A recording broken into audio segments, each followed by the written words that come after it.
낙현교회 성도님들을 만나 뵙고 부족한 종이 주일 말씀으로 섬기게 되어 큰 기쁨으로 생각합니다. 특히 종교 개혁주의를 맞아요.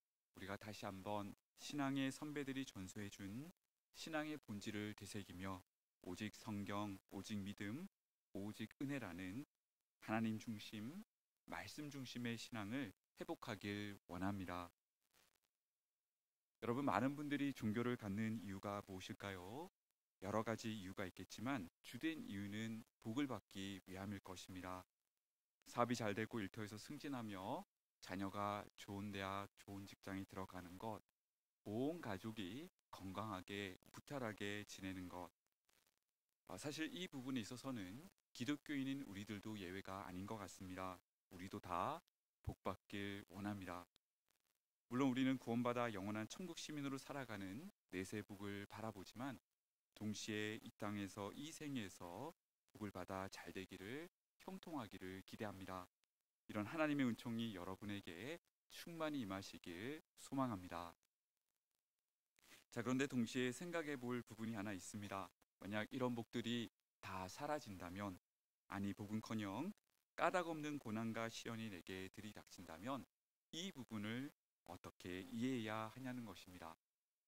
예를 들어 내가 중병에 걸리고 사업에 실패해 재산을 잃어버린다면 그래도 하나님에 대한 신뢰를 계속 이어갈 수 있겠냐는 것입니다. 교회 역사 가운데도 이러한 예들이 많이 있었습니다. 초대교회 당시 로마에서 엄청난 기독교 박해가 일어났는데요. 예수님을 믿으면 핍박받거나 감옥에 잡혀 들어가거나 심지어 순교에 이르기까지 했습니다. 상황이 이렇다 보니까 신앙을 포기하고 교회를 떠나는 사람들이 생겨났습니다. 여러분, 우리는 이런 유사한 상황을 얼마든지 겪을 수가 있지요. 예를 들어 왜 하나님은 과거 코로나의 상황이 그토록 장기화되도록 내버려 두셨던 것일까요? 또 왜 전쟁 가운데 무고한 시민들이 고통을 당하고 또 어려운 경제 상황 가운데 많은 분들이 힘든 시간을 보내도록 내버려 두시는 것일까요?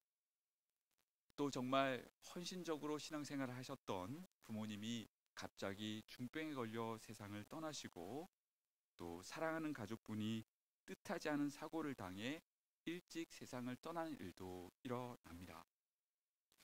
여러분, 이런 류의 일이 벌어질 때 어떤 생각이 드시겠습니까? 왜 하나님은 우리 부모님을, 나의 사랑하는 가족을 지켜주지 못하셨습니까? 하나님, 정말 살아계신 거 맞습니까? 이런 회의적인 생각이 들면서 신앙 자체가 흔들리지 않겠냐는 것입니다. 여러분, 이런 측면에서 종교 개혁주의를 맞이한 오늘 우리는 우리 신앙생활의 의미를 다시 생각해 볼 필요가 있을 것 같습니다. 여러분, 우리 신앙의 핵심은 복을 받는 것일까요? 그래서 하는 일마다 잘 되고 또 어려운 위기 때마다 하나님께서 개입하셔서 우리를 도우시고 건져주시는 것, 이것이 우리가 예수님을 믿는 이유일까요? 여러분, 물론 이런 요소가 없다라고 말할 수는 없겠지요. 하나님은 분명히 우리의 기도를 들으시고 우리를 도우시는 분이십니다. 아멘. 하지만 우리가 믿는다는 것의 더 근본적인 의미가 무엇일까요? 종교개혁주의를 맞이한 오늘 욥의 이야기를 통해 참 신앙의 의미를 함께 고찰해 보고자 합니다. 구약시대에 욥이란 사람이 살고 있었는데 그는 하나님이 인정하시는 신앙을 가진 사람이었습니다. 욥기 1장 1절이 그의 신앙을 잘 묘사하고 있는데 우리 본문을 같이 읽겠습니다. 시작. 우스 땅에 욥이라 불리는 사람이 있었는데 그 사람은 온전하고 정직하여 하나님을 경외하며 악에서 떠난 자더라. 자, 지금 욥을 묘사하면서 온전, 정직, 하나님 경외, 악에서 떠난 자, 이 네 개의 표현을 사용하고 있습니다. 성경에서 이 사라는 숫자는 동서남북처럼 총체성을 드러내는 수인데요. 결국 욥의 신앙이 하나님 보시기에 아주 순전했다, 하나님께서 인정하시는 신실한 믿음, 여호와 경외의 신앙을 가졌다라는 의미가 될 것 같습니다. 욥의 신앙이 얼마나 순전했냐면 한 번은 하늘에서 천상회의가 열립니다. 하나님이 하늘 보좌에 계신데 하루는 천사들이 하나님께 나오고 이때 사탄도 하나님께 나옵니다. 여기서 사탄은 인류를 타락으로 이끌었던 바로 그 사탄인데요.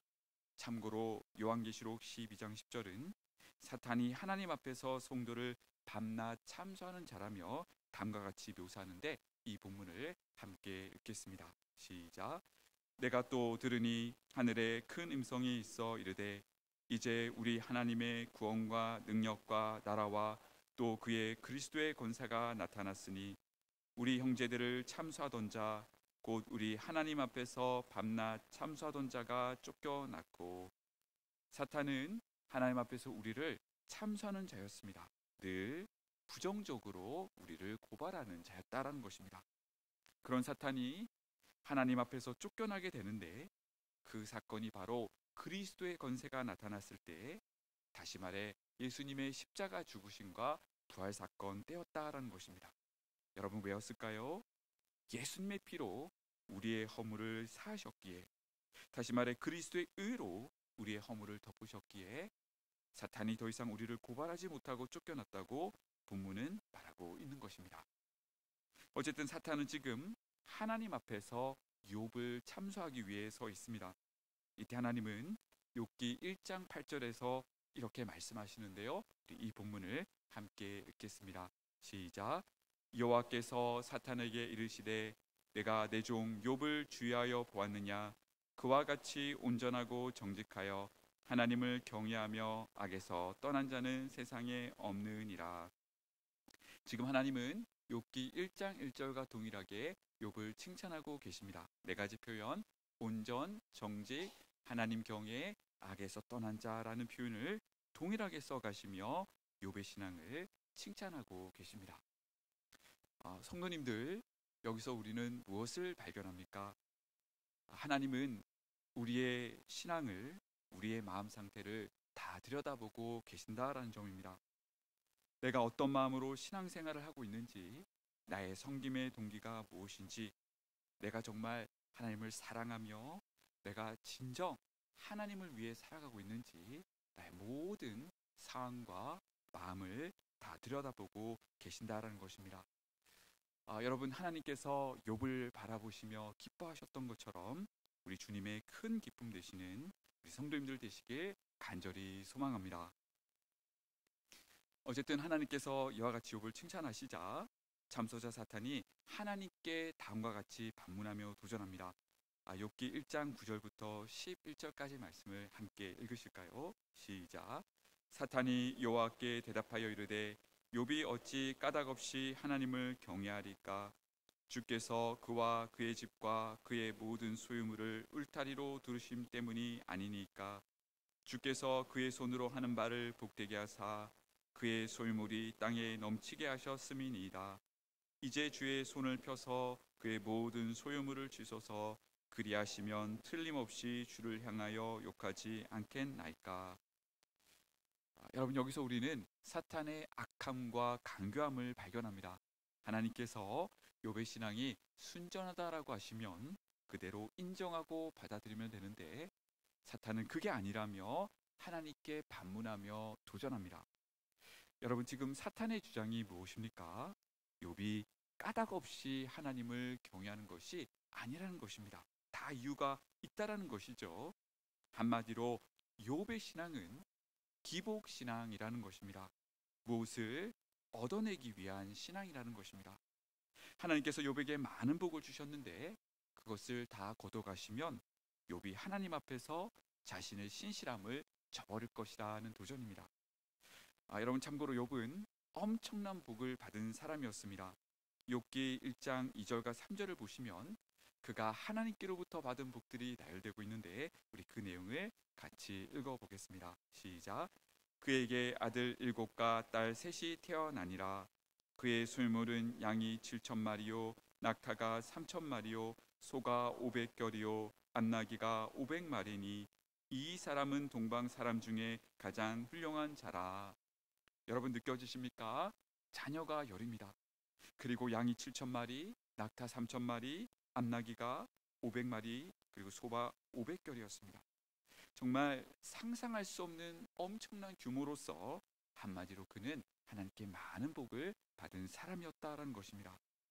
자, 지금 사탄이 주장하는 바는 이 모든 소유가 사라진다면 욥이 자신의 신앙을, 신실함을 헌신약처럼 저버릴 것이라는 것입니다. 하나님은 사탄의 도전에 응하십니다. 그래서 사탄은 천상에서 지상으로 내려가 욥에게 온갖 재앙을 쏟아붓는데요. 사탄은 네 가지 재앙을 통해 방금 언급되었던 복들을 차례대로 제거하는 일을 단행합니다. 먼저 한 사안이 욥에게 달려와 첫 번째 재앙을 보고합니다. 자신은 욥의 소 500결이 낙이 500마리를 돌보고 있었는데 갑자기 남쪽에 거주하는 스바 사람들이 몰려와 그것들을 다 빼앗아갔다라고 말합니다. 이 보고가 채 끝나기도 전에 또 다른 사안이 달려오더니 두 번째 재앙 소식을 전합니다. 이 사안은 욥의 양 7,000마리를 돌보고 있었는데 갑자기 하늘에서 불이 떨어지더니 양 7,000마리를 살라버렸다라고 보고합니다. 이 보고가 이루어지고 있는데 또 다른 사안이 달려오더니 세 번째 재앙 소식을 전합니다. 이번에는 사안들이 욥의 낙타 3,000마리를 돌보고 있었는데 갑자기 북쪽의 갈대아 사람들이 새 무리를 지어 칼을 들고 나타나더니 이 낙타들을 다 빼앗아갔다라고 보고합니다. 여러분, 지금 어떤 일이 벌어졌습니까? 앞에서 열거했던 욥이 가졌던 모든 가축들, 욥의 전 재산이 한꺼번에 사라졌습니다. 그런데 이게 다가 아니었습니다. 또 다른 사안이 급히 달려오더니 이번에는 네 번째 재앙 소식을 전하는데 이 재앙 소식은 앞선 세 재앙과는 비교할 수 없을 정도로 충격적인 것이었습니다. 욥의 10자녀들이 함께 모여 잔치를 벌이고 있었는데 갑자기 큰 바람이 불더니 집을 떠받치고 있던 네 모퉁이가 무너졌고 이때 집이 무너지면서 사랑하는 10자녀들이 거기에 다 깔려 죽었다라는 소식을 전하였습니다. 성도님들 어떻습니까? 더 이상 할 말이 없지요. 가지고 있던 전 재산이 사라진 것은 둘째치고 한 자녀도 아닌 사랑하는 10자녀가 한꺼번에 참사했다는 소식에 욥은 할 말을 잃고 그 자리에 그저 주저앉고 말았을 것입니다. 이제 사탄이 바라던 대로 욥이 받았던 모든 복, 모든 소유가 사라졌습니다. 심지어 자녀들까지 그는 망해도 제대로 망해버렸습니다. 여러분, 그런데요, 욥은 사탄의 주장처럼 하나님을 저버릴까요? 하나님께 불평과 원망을 쏟아내며 자신의 신실함을 내팽겨 쳤을까요? 하나님, 저는 정말 열심히 신앙생활을 했는데 왜 저의 10자녀를 지켜주지 못하셨습니까? 하나님 정말 살아계신 거 맞습니까? 여러분, 욥은 이렇게 말했습니까? 아닙니다. 욥은 놀랍게도 하나님께 불평 원망하지 않았습니다. 그가 어떻게 반응했는지는 오늘 본문 말씀인 욥기 1장 20절부터 22절까지가 잘 보여주고 있는데요. 이 본문 말씀을 다시 한번 읽겠습니다. 시작. 욥이 일어나 겉옷을 찢고 머리털을 밀고 땅에 엎드려 예배하며 이르되 내가 모태에서 알몸으로 나왔사온즉 또한 알몸이 그리로 돌아가올지라. 주신 이도 여호와시요 거두신 이도 여호와시오니 여호와 이름이 찬송을 받으실지니이다 하고 이 모든 일에 욥이 범죄하지 아니하고 하나님을 향하여 원망하지 아니하니라. 아멘. 여러분, 정말 놀랍지요? 충격적인 상황, 도저히 이해되지 않는 상황, 헤아릴 수 없는 슬픈 상황임에도 불구하고 욥은 하나님께 감사하며 예배했습니다. 그는 이렇게 고백합니다. 주신 이도 여호와시요 취하신 이도 여호와시오니 여호와 이름이 찬송을 받으실지니이다. 여러분, 이 고백의 의미가 무엇일까요? 모든 것이 하나님의 완벽한 통치 아래 있다라는 것입니다. 하나님이 자신에게 많은 재산을 주셨고 사랑하는 10자녀도 주셨지만 하나님의 뜻 아래 그것들을 도로 가져가실 수도 있다라는 것입니다. 비록 다 이해가 되지는 않지만 하나님께서 하시는 이 모든 일을 그저 신뢰하며 나아가겠다라는 것입니다. 여러분, 욥은 지금 영적 세계에서 어떤 일이 일어나고 있는지를 전혀 알지 못합니다. 사탄이 자신을 처참히 공격하고 있다는 사실을 전혀 알지 못하는 상황이었다라는 것입니다. 그럼에도 불구하고 그는 하나님을 온전히 신뢰합니다. 무슨 일이 벌어지든 잘 되든 안 되든 부하든 가난하든 기쁘든 슬프든 지금 하나님께서 나를 최상으로 인도해 주고 계신다라고 그는 굳건히 믿고 있는 것입니다. 여러분, 이것이 하나님이 그토록 칭찬하셨던, 대적 사탄 앞에서조차 칭찬하셨던 욥의 순전한 신앙, 바로 여호와 경외의 신앙입니다. 자, 그럼 여기서 우리는 무엇을 발견하게 될까요? 순전한 신앙이란 결국 내가 하나님으로부터 무언가를 얻어내고 받아내는 데 있지 않습니다. 이 땅에서 복을 받고 도우심을 받는 것이 우리의 1차적 관심이 아니라는 것입니다. 순전한 신앙이란 아주 단순합니다. 어린 아기와 같이 그저 하나님을 온전히 신뢰하는 것입니다. 어떤 상황에서도, 어떤 형편에서도, 코로나와 같은 팬데믹 가운데서도, 경제적 어려운 가운데서도 하나님을 온전히 신뢰하고 믿는 것입니다. 바로 절대적 신뢰입니다. 여러분, 그럼 이것이 어떻게 가능할까요? 결국 신앙의 본질은 하나님과의 인격적 관계에 있기 때문입니다. 여러분, 하나님은 우리의 창조주이시면서 동시에 우리를 사랑하시는 아버지시죠. 바로 이것입니다. 여러분, 부모님을 신뢰하고 사랑하십니까? 왜입니까? 부모님이 무언가를 우리에게 주시기 때문입니까? 여기에 우리 주일학교 아이들이 앉아 있는데요, 주일학교 어린 여러분, 부모님이 용돈을 주시고 유산을 물려주시기 때문에 부모님을 신뢰하고 사랑하십니까? 자, 그것이 부모님과 나의 관계를 정의하지 않습니다. 부모님은 나의 부모님이시기에 내가 사랑하고 신뢰하는 것입니다. 부부관계도 마찬가지지요. 무언가를 얻어내는 것이 부부관계가 아닙니다. 부부관계는 철저히 사랑과 인격적 관계입니다. 여러분, 바로 이것입니다. 욥은 하나님과 인격적 관계 속에 있었습니다. 그는 하나님을 아버지로, 창조주로, 나아가 삶의 주인으로 모시고 살았습니다. 말씀과 기도와 예배 가운데 하나님과 동행하는 삶을 살았습니다. 그렇기 때문에 당장에 무언가가 있고 없고가 중요하지 않았다라는 것입니다. 설령 내게 있는 모든 것이 사라지고 이해할 수 없는 역경이 들이닥친다고 할지라도 하나님은 나를 사랑하시는 아버지시고 그분이 지금 나와 함께 하시기 때문에 그분을 신뢰하며 나아갈 수 있었던 것입니다. 여러분, 그러면 우리가 이 지점에서 함께 생각할 아주 중요한 포인트가 하나 있습니다. 과연 하나님께서는 어떤 분이시기에 왜 우리는 욥처럼 하나님을 끝까지 신뢰하며 나아가야 하냐는 것입니다.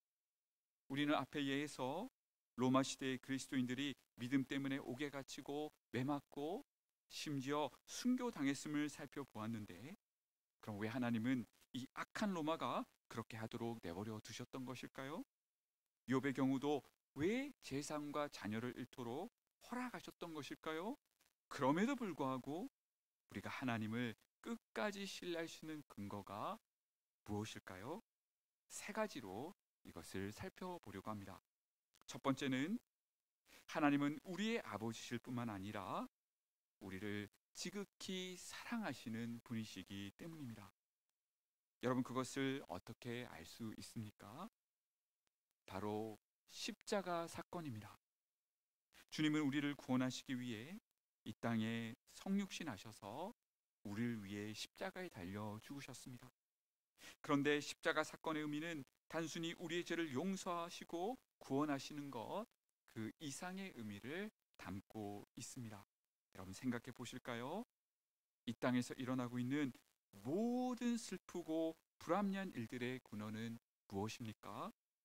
사탄의 유혹과 거기에 함께 넘어가 하나님께 반역하고 범죄한 인간의 타락 사건입니다.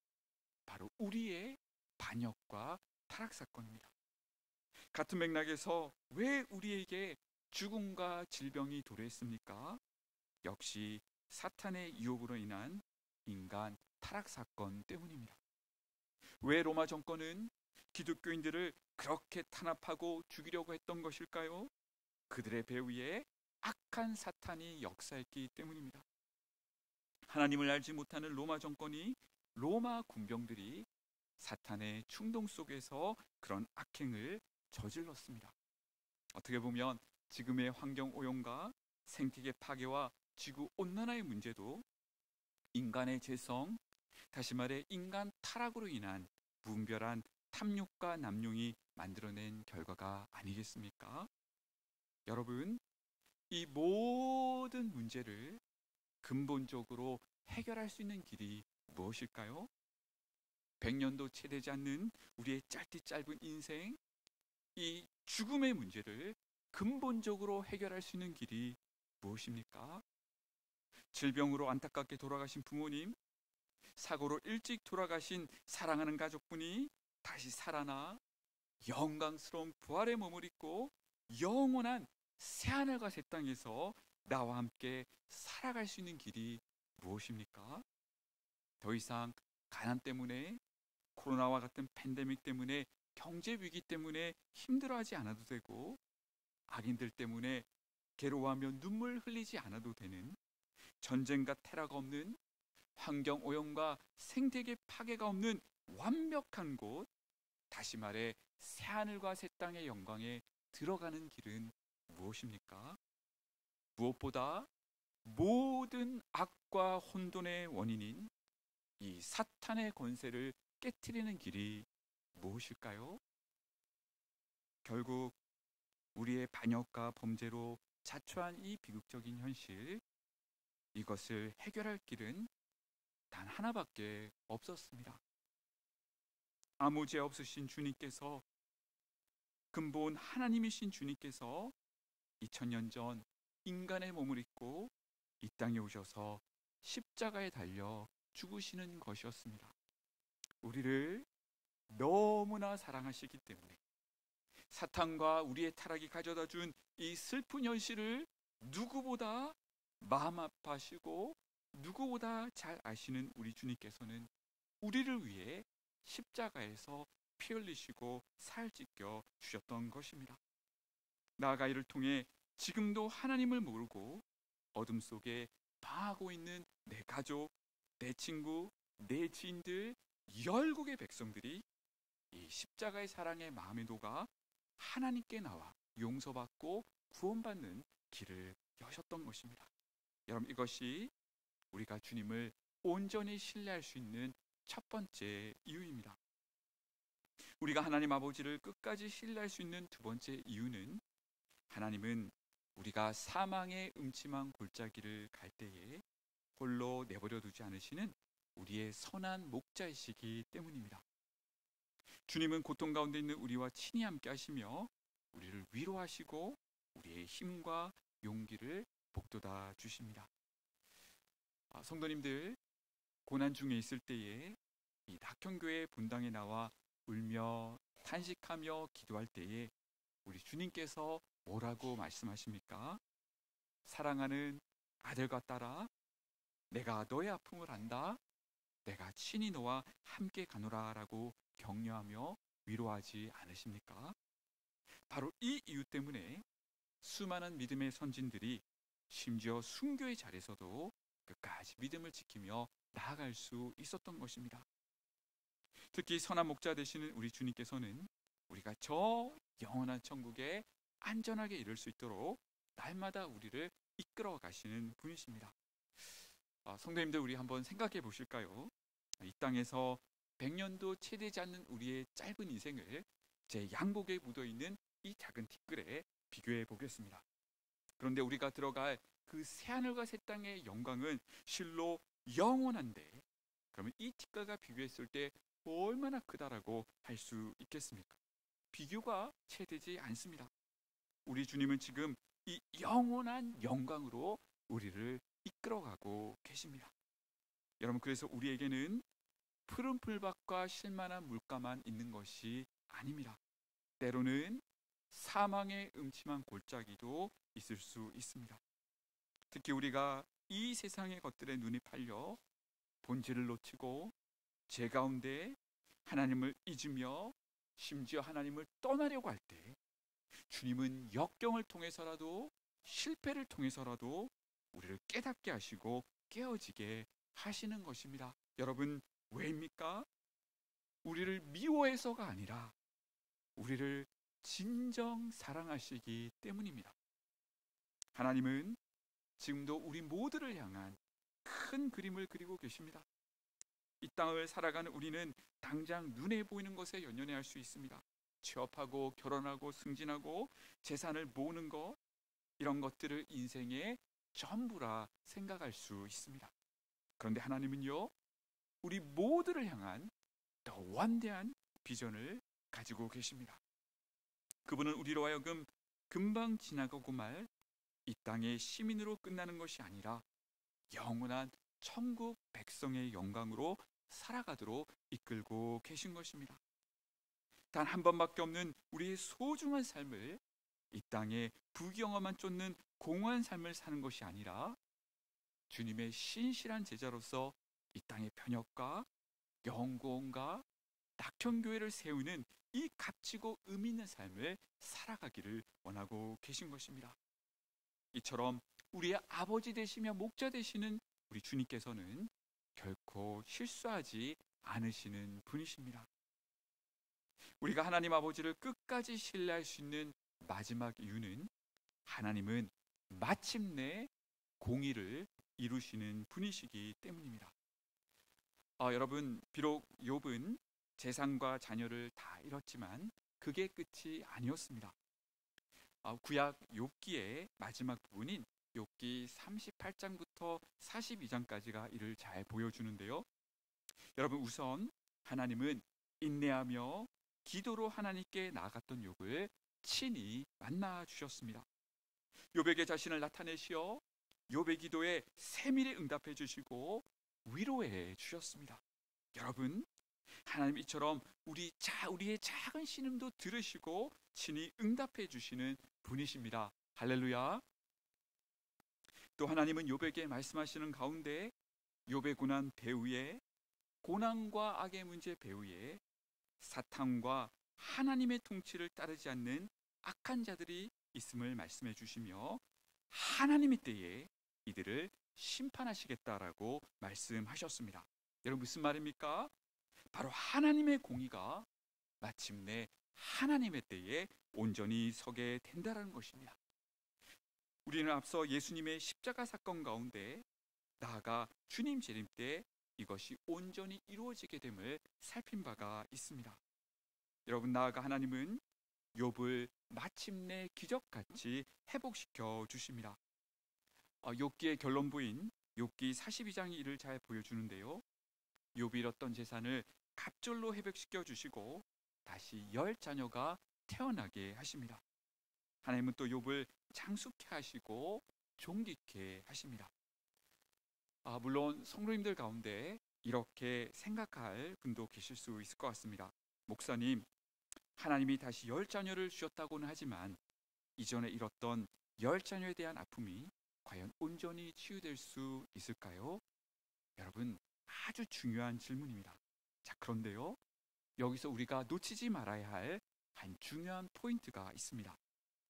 우리가 욥기를 깊이 들여다보면 결혼부에서 욥이 회복되는 내용은 현세를 넘어 종말론적인, 다시 말해 종말에 이루어질 온전한 회복과 위로를 내다보는 역할을 동시에 한다라는 것입니다. 여러분, 그렇습니다. 욥도 그리고 우리도 장차 도래할 새하늘과 새 땅에서 온전한 회복과 위로를 경험하게 될 것입니다. 여러분, 바로 이 세 가지가 우리가 어떤 상황 속에서도 주님을 온전히 신뢰할 수 있는 이유입니다. 주님은 십자가의 사랑으로 우리를 사랑하시고 우리의 연약함에도 불구하고 날마다 우리를 최선으로 인도하시는 선한 목자이시며 마침내 공의를 이루시고 우리의 눈에서 모든 눈물을 닦아 주실 것이기 때문입니다.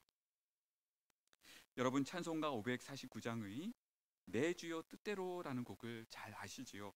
이 곡은 1704년 독일의 베냐민 슈몰크라는 목사님이 작곡하신 곡입니다. 그는 독일 30년 전쟁이 끝나고 시리에 빠져있는 당시 신자들을 열심히 신방하면서 돌보는 사역을 하였는데, 이와 관련하여 침신대 교회 음악가 교수님이신 김남수 교수님이 정리하신 글이 있어 여러분들께 읽어드리겠습니다. 32세 된 젊은 슈몰크 목사는 아내와 함께 그날따라 조금 먼 곳으로 신방을 나갔다. 그들의 방문은 상처 입은 교인들에게 큰 위로가 됐다. 여러 곳을 들르고 해질 무렵 집으로 돌아가고 있었다. 저기 멀리 집이 보였다. 그런데 그곳에서 연기가 나는 것 같기도 하고 느낌이 심상치 않았다. 설마 하며 재빨리 집으로 뛰어가 봤다. 사택은 이미 홀랑 타버렸고 탄내만 진동하고 있었다. 어린 두 아들의 얼굴이 스쳐 지나갔다. 제발 살아있어야 하는데, 제발 살아있어야 하는데. 아이들이 밖에서 놀고 있었다면 사고를 당하지 않았을 텐데, 아니, 어린 두 아들은 어디 있단 말인가? 목이 터져라 아들들을 불러보았지만 대답이 없었다. 정신 나간 듯이 여기저기를 살펴보던 슈몰크 목사는 어린 아들 형제가 화재에 새까맣게 타 죽어 있는 것을 발견했다. 슈몰크 부인은 그만 정신을 잃고 말았다. 어찌 이럴 수 있단 말인가? 내가 신방을 가지 않았더라도 아들을 살릴 수 있었는데. 슈몰크 목사는 하나님이 원망스러웠다. 이루 말할 수 없는 충격을 받은 슈몰크 목사 부부는 서로 바라보며 흐른 눈물을 멈출 수 없었다. 그러던 중 죽음을 앞에 두고 땀방울을 핏방울처럼 흘리면서 기도하던 예수님의 모습이 떠올랐다. 그러나 나의 원대로 마옵시고 아버지의 원대로 하옵소서라는 말씀이 맴돌았다. 말할 수 없는 비통함이 슈몰크 목사 부부를 짓눌렀지만 우리를 구원하기 위해 오신 예수님께서 우리 죄인들로부터 당하신 온갖 모욕과 십자가의 고통을 생각하니 더 이상 주님께 떼를 쓸 수 없었다.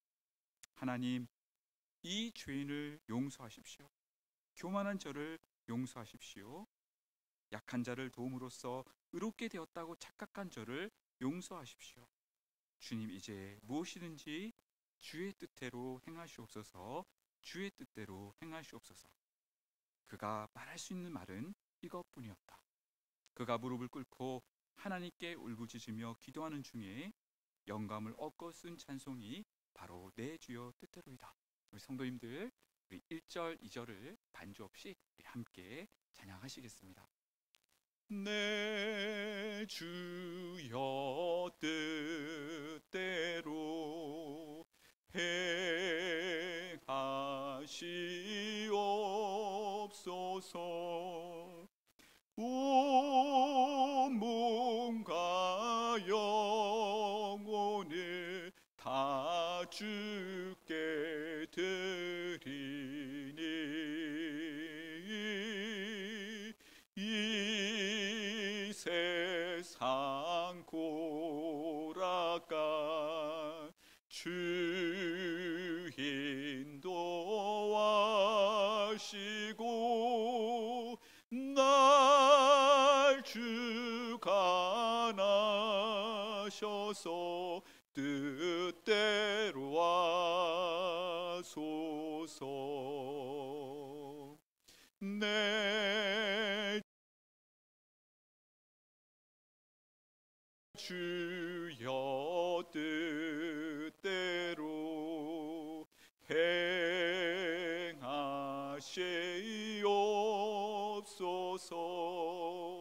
큰 근심 중에도 낙심케 마소서.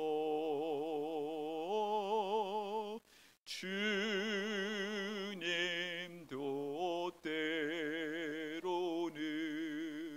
울게도 하셨네. 날 주가 나셔서 뜻대로 하소서. 이제 말씀을 맺겠습니다. 사랑하는 여러분, 오늘 욥기 말씀을 통해 기복주의가 우리 신앙의 1차적 동인이 아님을 배웠습니다. 우리 신앙의 기초는 하나님과의 인격적 관계입니다.